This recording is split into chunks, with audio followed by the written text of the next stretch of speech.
नमस्कार. श्रीराम टाइम न्यूजमध्ये मी कैलास सोनवणे आपले हार्दिक स्वागत करतो. सुरुवातीला पाहूया 24 तासातील ताज्या घडामोडी. शेतकऱ्यांना सरसकट कर्जमाफी व हेक्टरी 50,000 नुकसान भरपाई मिळण्याची मागणी. विशेष शिक्षकांचे समायोजन करताना बोगस विशेष शिक्षकांची नियुक्ती करणाऱ्यांवर गुन्हा दाखल करण्याची मागणी. वालखेडा येथे 3311 केव्ही उपकेंद्र स्थापन करावे तसेच सोनवत धरणाचा सुलवाडे जामफळ कनोली या योजनेत समावेश करण्याची मागणी.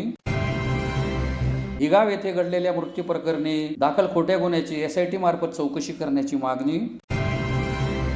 आणि उपती उपशेती करणाऱ्यांनाच शासनाने अतिवृष्टीचे अनुदान देण्याची मागणी.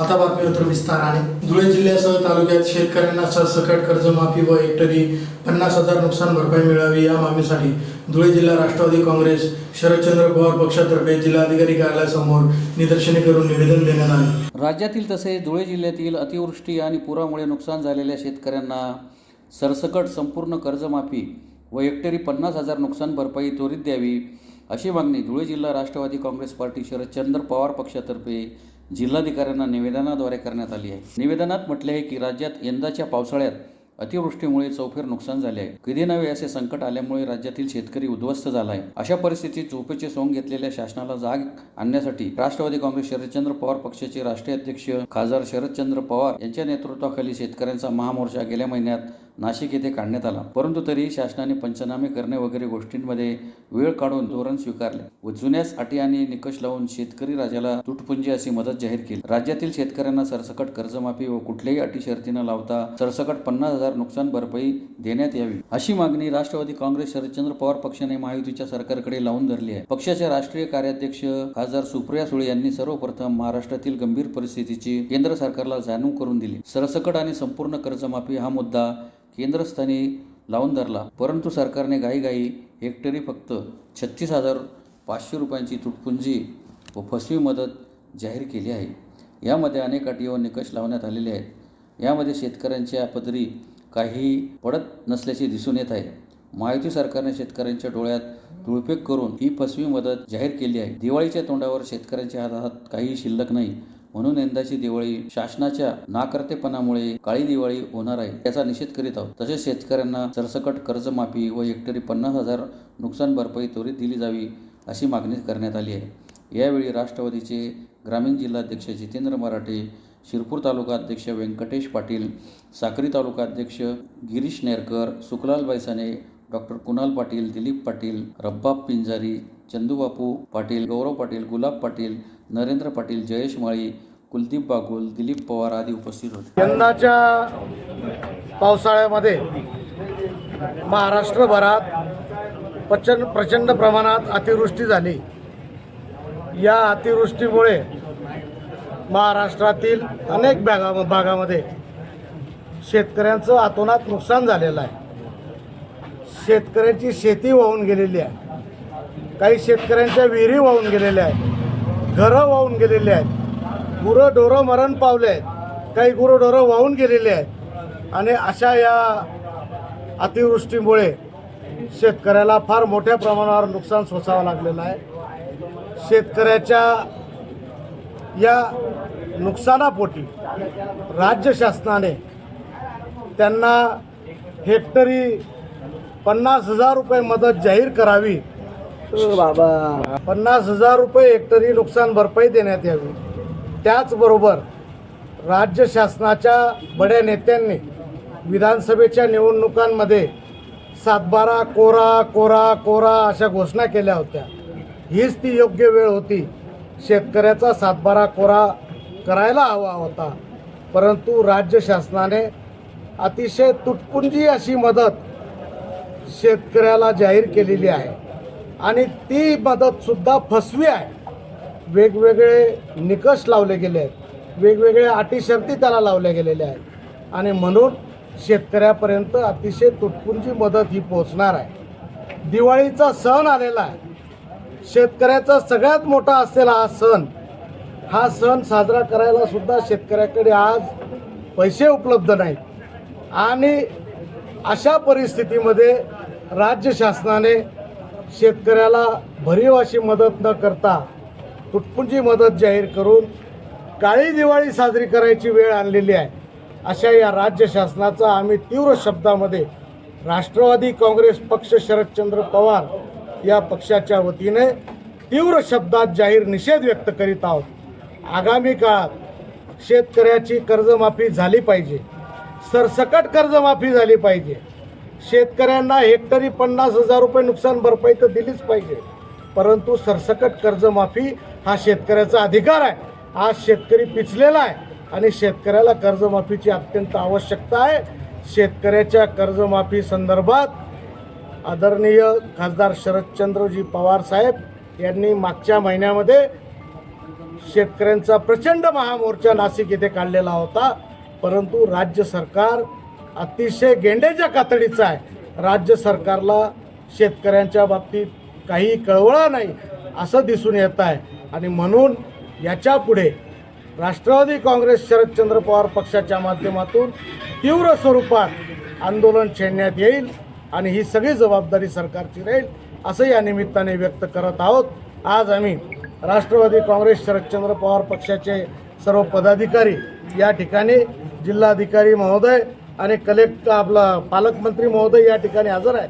त्यांना निवेदन देण्याकरता धुळे जिल्हा परिषदेत विशेष शिक्षकांचे समायोजन करताना बोगस विशेष शिक्षकांची नियुक्ती करणाऱ्यांवर गुन्हा दाखल करण्याची मागणी RPI आठवले मराठा आघाडीचे पंकज साळुंखे यांनी मुख्य कार्यकारी अधिकाऱ्यांना निवेदनाद्वारे केली आहे. धुळे जिल्हा परिषदेत झालेल्या विशेष शिक्षक समायोजनाची चौकशी करून बोगस विशेष शिक्षकांचे समायोजन करणाऱ्यांवर गुन्हा दाखल करावा अशी मागणी RPI आठवले मराठा आघाडीचे डॉक्टर पंकज साळुंखे यांनी मुख्य कार्यकारी अधिकारी यांना निवेदनाद्वारे केली आहे. धुळे जिल्ह्यात प्राथमिक आणि माध्यमिक शिक्षण विभागाला भ्रष्टाचाराचा अड्डा बनवण्यात आलेला आहे. विशेष शिक्षकाचे समायोजन करताना एका व्हाईट कॉलर गुन्हेगाराला देखील जिल्हा परिषदेच्या शाळेत कायम नियुक्ती देण्यात आली आहे. याबाबत साळुंखे यांनी यापूर्वीच उच्च न्यायालय औरंगाबाद खंडपीठात याचिका दाखल केली आहे. सोमवारी त्या याचिकेवर कामकाज झाले आहे. त्यात 3 लाख रुपये सुरक्षा अनामत भरण्याचे आदेश न्यायालयाने दिले आहेत. मुदतीत ती रक्कम मी करणार आहे. त्यामुळे भ्रष्टाचाराची पाठराखण करणारे शिक्षणाधिकारी, मुख्य कार्यकारी अधिकारी आणि बोगस विशेष शिक्षकांना राम द्यावाच लागणार आहे असेही साळुंखे यांनी म्हटले आहे. आज आम्ही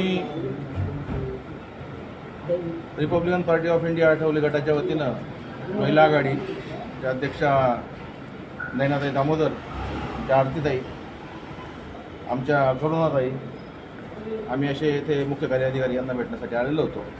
भेटायला आल्यानंतर त्या ठिकाणी शिक्षणाधिकारी महिलांना, मुख्य कार्यकारी अधिकाऱ्यांना सुद्धा जुमानलं नाही. हे तुम्ही सगळ्या पत्रकारांनी सगळं बघितलंच. आता आमचा आजचा जो विषय होता या विशेष शिक्षकांच्या भरती संदर्भामध्ये, की यांची भरती जी झाली त्यात अनियमितता आहे. अनियमितता जी आहे याच्या अगोदर मी यांना किती वेळा हरकत घेतली, किती वेळा बोललो. आता जे काही मला सांगायचं आहे तुमच्यापर्यंत हे तर मी माझी पर्सनल आता इथून निघाल्यानंतर माझी पत्रकार परिषद आहेच, त्या पत्रकार परिषदेच्या माध्यमातून मी तुमच्यापर्यंत पोहोचणारच आहे. परंतु आता जे इथं आलेलं होतं तर इथं येण्याचं आमचं इंटेन्शन असं होतं की आताची जे समायोजन झालेलं आहे हे तात्काळ रद्द झालं पाहिजे आणि यांच्या सगळ्यांच्या चौकशा करून परत यांच्या नवनियुक्त्या दिल्या पाहिजे. तसंच किरण कुवर ही बाई गिल्टी आहे. किरण कुवर या बाईला इथून हाकललं नाही तर आता आम्ही इथे अल्टिमेटम दिलेलं आहे. पुढच्या तारखेला आम्ही किरण कुवर बाईला सुद्धा आमच्या रिपब्लिकन पक्षाच्या महिला ज्या आहेत या चूक देतील. शिंदखेडा तालुक्यातील वालखेडा येथे 3311 kV उपकेंद्र स्थापन करावे, तसेच सोनवत धरणाचा सुलवाडे जामफळ कनोली या योजनेत समावेश करावा अशी मागणी वालखेडा ग्रामस्थांतर्फे पालकमंत्री जयकुमार रावल यांना निवेदनाद्वारे करण्यात आली. शिंदखेडा तालुक्यातील वालखेडा येथे 3311 kVचे उपकेंद्र स्थापन करावे, तसेच सोनवत धरणाचा सुलवाडे जामफळ कनोली या योजनेत समावेश करावा अशी मागणी ग्रामस्थांतर्फे पालकमंत्री जयकुमार रावल यांना निवेदनाद्वारे करण्यात आली आहे. निवेदनात म्हटले आहे की आमचे गाव वालखेडा आणि डोंगरगाव, कंचनपूर, वाघाडी खुर्द, वाघाडी बुद्रुक, कलमडी या परिसरातील अनेक शेतकरी व ग्रामस्थ दीर्घ काळापासून वीज पुरवठ्याच्या अडचणीमुळे त्रस्त आहेत. विशेषतः शेतीसाठी आवश्यक असलेला वीज पुरवठा वेळेवर आणि पुरेशा दाबाने मिळत नाही. परिणामी पिकांची उत्पादन क्षमता घटली असून आर्थिक नुकसान होत आहे. सध्या आमच्या भागातील वीज पुरवठा होतो परंतु त्या उपकेंद्रावर आधीच खूप जास्त भार असल्यामुळे आमच्या भागात सातत्याने वीज खंडित होते, तसेच दाब कमी असतो. तरी आमच्या गावात 3311 kV क्षमतेचे स्वतंत्र उपकेंद्र स्थापन करून वीज पुरवठा सुरळीत करावा. तसेच डोंगरगाव येथील सोनवत धरणावर वालखेडा, डोंगरगाव, कंचनपूर, कलमाडी, वाघाडी खुर्द, वाघाडी बुद्रुक येथील 2100 हेक्टर जमीन ओलिताखाली येते. सदर सोनवत धरण पांझरा नदीपासून सोनवत धरणापर्यंत असलेल्या 14 किमीच्या कालव्याद्वारे भरण्यात येते. पण कधीकधी पांझरा नदीला कमी पाणी असल्याने धरण भरण्यास अडचण येते. म्हणून धरणाचा सुलवाडे, जामफळ, कनोली या योजनेत समावेश करावा, जेणेकरून पांझरेच्या पाण्याने धरण न भरल्यास या योजनेतर्फे धरण भरण्यात यावे अशी मागणी करण्यात आली आहे. यावेळी किशोर पाटील यांच्यासह वालखेडा येथील ग्रामस्थ उपस्थित होते. आमचे लोकप्रिय आमदार शिंदखेड्याचे तथा धुळे जिल्ह्याचे पालकमंत्री व आमचे नेते माननीय जयकुमार भाऊ रावल साहेब यांना आम्ही आज एक निवेदन दिलेलं आहे. आमच्या वालखेडा व डोंगरगाव परिसरामध्ये सोनवत धरण हा एक महत्त्वाकांक्षी प्रकल्प आहे. त्या सोनवतद्वारे जवळजवळ आमची वालखेडा, कंचनपूर, डोंगरगाव दोन्ही वाघाड्या, वाघोदा, कलमाडी अशी 2100 हेक्टर जमीन ओलिताखाली येते. तर ते धरण भरण्यासाठी पांझरेतून 14 किलोचा कॅनल करून ते पाणी पांझरेमध्ये आपलं सोनवत धरणामध्ये टाकलेलं आहे. तर तो जो कालवा आहे तो वारंवार दरवर्षी लिकेज होत असतो. तो 14 किलोचा कॅनल कॉन्क्रीटकरण व्हावा अशी आम्ही ही मागणी भाऊंकडे केली आहे. तसेच शिरपूर तालुक्यातील हिगाव येथे 29/5/2025 रोजी घडलेल्या मृत्यू प्रकरणी शिरपूर तालुका पोलीस ठाण्यात दाखल खोट्या गुन्ह्याची SIT मार्फत सखोल चौकशी करून सत्य बाहेर काढावे या मागणीसाठी ग्रामस्थांतर्फे जिल्हाधिकारी कार्यालयासमोर निदर्शने करून निवेदन देण्यात आले. शिरपूर तालुक्यातील हिगाव येथे दिनांक 29/5/2025 रोजी घडलेल्या मृत्यू प्रकरणी शिरपूर तालुका पोलीस ठाण्यात दाखल झालेल्या खोट्या गुन्ह्याची SIT मार्फत सखोल चौकशी करून सत्य बाहेर काढावे या मागणीसाठी हिगाव सरपंच व ग्रामस्थांतर्फे जिल्हाधिकारी कार्यालयासमोर निदर्शने करून निवेदन देण्यात आले.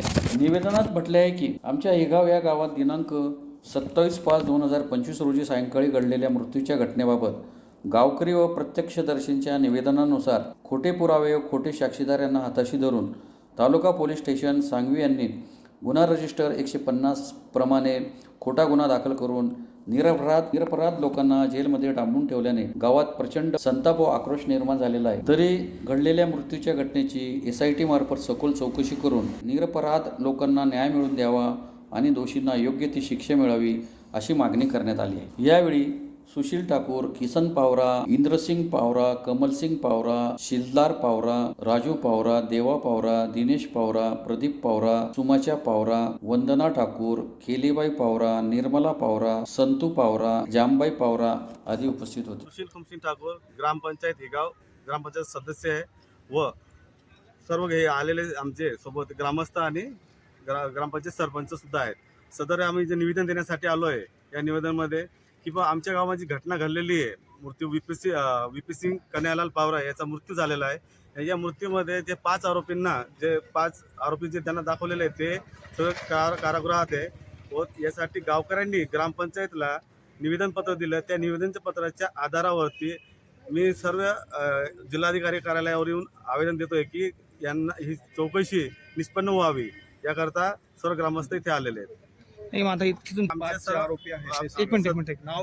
सर्व सदर्व जे आरोपी आहेत जे खऱ्या अर्थाने जो गुन्हा केला आहे त्याला शिक्षा व्हावी व जे सदर जे 5 जण जे आरोपी आहेत जे आहे की नेते त्यांची सुटका व्हावी याच्यासाठी या मागणीसाठी आम्ही सर्व ग्रामस्थ जिल्हा कार्यालय येथे आलो आहे. कार्याकडे मागणी निवेदन दिलेलं आहे की याच्या मार्फत SIT चौकशी व्हावी असे आम्ही सर्व ग्रामस्थ मिळून निवेदन देत आहोत. धुळे तालुक्यातील उपदेशूप शेती करणाऱ्यांनाच शासनाने अतिवृष्टीचे अनुदान द्यावे अशी मागणी जुनवणे येथील अनिल वाघ व इतरांतर्फे जिल्हा प्रशासनास निवेदनाद्वारे करण्यात आले. धुळे तालुक्यात उपती शेती करणाऱ्यांनाच शासनाने अतिवृष्टीचे अनुदान द्यावे अशी मागणी जुनवणे येथील अनिल वाघ व इतरांतर्फे जिल्हा प्रशासनास निवेदनाद्वारे करण्यात आली आहे. निवेदनात म्हटले आहे की काही शेतकरी उपती शेती देऊन मोकळे होतात, म्हणून जो व्यक्ती उक्ती बटाई शेती करतो त्या शेतात पूर्णपणे मशागत करतो आणि सर्व खर्च तो व्यक्ती करतो. त्या शेतात काही पिको अथवा ना पिको त्याला जी उक्ती बटाई ठरली ते त्या झोप करणाऱ्या शेतकऱ्याला पैसे द्यावेच लागतात आणि जर समजा अतिवृष्टी झाली किंवा दुष्काळ पडला तर मात्र त्या वर्षी उक्ती झोप शेती देणारा शेतकरी, ज्याच्या नावे शेती आहे तो शेतकरी, त्याच्या दोघे हातात पैसे पडतात अशी परिस्थिती आहे. परंतु जो शेती उक्ती झोप करतो त्याच्यावर कर्जाचा डोंगर उभा राहतो, त्यामुळे तो आत्महत्या करतो, त्याच्याकडे त्याशिवाय पर्याय नसतो. म्हणून उक्ती झोप शेती करणाऱ्यांनाच अतिवृष्टीचे अनुदान शासनाने द्यावे अशी मागणी करण्यात आली आहे. यावेळी अनिल वाघ यांच्यासह शेतकरी उपस्थित होते. मी आज जिल्हाधिकाऱ्यांना एक निवेदन देत आहे, कारण की काही शेतकरी जो मूळ मालकधारक आहे शेतकरीचा, तर तो दुसऱ्या माणसाला उक्ती झूप देतो किंवा उक्ती बटाई देतो कसण्यासाठी, शेती कसण्यासाठी. तर काही वेळेस नैसर्गिक आपत्ती येते, दुष्काळ वगैरे होतो, तर त्यावेळेस नेमकं जो शेतकरी असतो, जो शेती करतो त्याला पिको अगर ना पिको त्या शेतकऱ्याला त्याला मोबदला तो जो ठरलेला असतो तो द्यावाच लागतो. आणि जर समजा अजून नैसर्गिक आपत्ती जर कधी आली तर त्या टायमाला जो मूळ मालकधारक आहे त्याच्या एका हातात लाडू आणि दुसऱ्या हातात पेढा अशी परिस्थिती होते. आणि जो खरा शेतकरी कसतोय स्थानिक, तर त्याला फाशीशिवाय पर्याय नाही, कारण तो कर्जबाजारी झालेला असतो. म्हणून या निवेदनाद्वारे कलेक्टर साहेबांना आणि पालकमंत्र्यांना मी आणि तहसीलदार साहेबांना असं सूचित करतो की स्थानिक चौकशी करून जो खरोखर शेती कसत असेल त्याच्या नावे हे अनुदान टाकण्यात यावं, एवढी माझी विनंती. जर समजा असं जर कधी झालं नाही तर मोठं आंदोलन छेडण्यात येईल, आमरण उपोषण करण्यात येईल. याला शासन आणि प्रशासन जबाबदार राहील असं मी 2 शब्द बोलतो. जय भीम, जय भारत. पुन्हा एक नजर ठळक घडामोडींवर. शेतकऱ्यांना सरसकट कर्जमाफी व हेक्टरी 50,000 नुकसान भरपाई मिळण्याची मागणी. विशेष शिक्षकांचे समायोजन करताना बोगस विशेष शिक्षकांची नियुक्ती करणाऱ्यांवर गुन्हा दाखल करण्याची मागणी. वालखेडा येथे 3311 केव्ही उपकेंद्र स्थापन करावे, तसेच सोनवत धरणाचा सुलवाडे जामफळ कनोली या योजनेत समावेश करण्याची मागणी. हिगाव येथे घडलेल्या मृत्यू प्रकरणी दाखल खोट्या गुन्ह्याची SIT मार्फत चौकशी करण्याची मागणी. आणि उपती झोप शेती करणाऱ्यांनाच शासनाने अतिवृष्टीचे अनुदान देण्याची मागणी. याचबरोबर श्रीराम टाइम न्यूजचे बातमीपत्र संपले. दिवसभरातील ताज्या घडामोडींसाठी पाहत राहा श्रीराम टाइम न्यूज. भेटूया पुढील प्रसारणात. तोपर्यंत नमस्कार.